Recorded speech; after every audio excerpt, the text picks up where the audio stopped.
Tracy Hanby. Hello. How are After you, nearly, Derek? you're giving me heart attacks.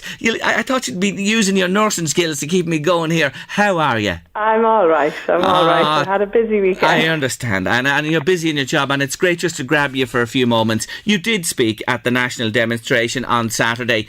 Tracy, while I have you there, I want listeners to have a little listen. I've taken a little extract from it. Lord. It's about a minute. Will you have I'm sure you've heard this back I already, have, but yeah. I want our listeners to hear you in front of 10,000 people in Dublin on Saturday. Here's Tracy. Am I the only one in this situation? No. Although I feel alone a lot, I know I'm not. But today we remain a voiceless statistic, the nearly homeless. I ask you now to speak out and be brave. Let this government hear your story. We need to make this your fundamental human right to having housing protected and provided. No more living in fear. No more shame about being nearly homeless or insolvent. This country's political and financial powers have enabled this situation to crisis point. I call on all media outlets to give people their voice, tell their stories and be the change. In the 7 years of being public about my situation, I have had 2 people come forward and support me along the way. And I would like to take this opportunity now to thank them from the bottom of my heart. One is Pader Tobin and the other is Gerry Kelly from LMFM. Thank you all for giving me a voice today. Tracy, thank you for those words on Saturday from you to us.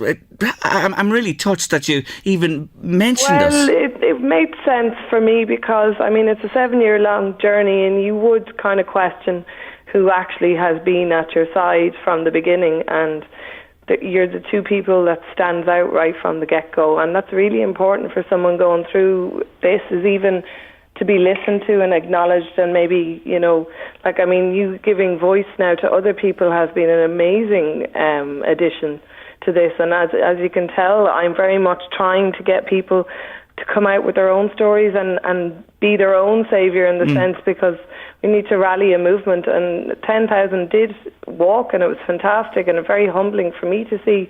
But there's a new demographic, as I keep alluding to, nearly homeless, and I'm sure lots of listeners can actually relate to that. Is feeling the fear of, oh my God, am I going to be homeless next week or the week after or in the month, or it's that monkey on your shoulder. You're frightened that things aren't guaranteed. And I mean, you can't be expected by this government to turn to family members to take you in, or I've had people come forward. I had a distressing comment yesterday on my thread about their own circumstance, and they're living in a car, and I'm just like, this is 2018. This is inhumane. And at the end of the day, we're all entitled to human rights, and I do believe that housing is a fundamental right that should be protected if you're in a house, or provided.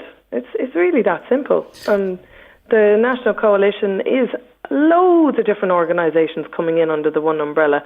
And I have to be honest, behind the scenes, SIPTU is very much driving this.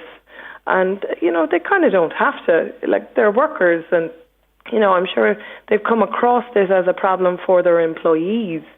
And they've really steered this movement, and I think it's amazing. I think it's outstanding. How do you feel after Saturday with the numbers that showed up, with the response? I've been looking at the response you've had subsequently. You said there you felt alone a lot of the time during this journey. Do you feel any more, that there are more people around you, there's more support there for you? You see, when I say alone, and I said failed as well, I used emotive terms on purpose to try and reach people that may want to block, the message I'm giving. Yeah. I really want people to come forward with their story and feel safe to say, you know what, yeah, okay, I'm insolvent, I'm trying to deal with it, but you know what, you need to now help me if I do become homeless, or, make this political and public agenda. We need to show them that this is important. We're not just a voiceless statistic. I mean, as you can see, I'm still spieling off the speech. I meant every word I said. I wrote it the night before, and I was like, oh my God, is this like going to be a Martin Luther King speech kind of thing?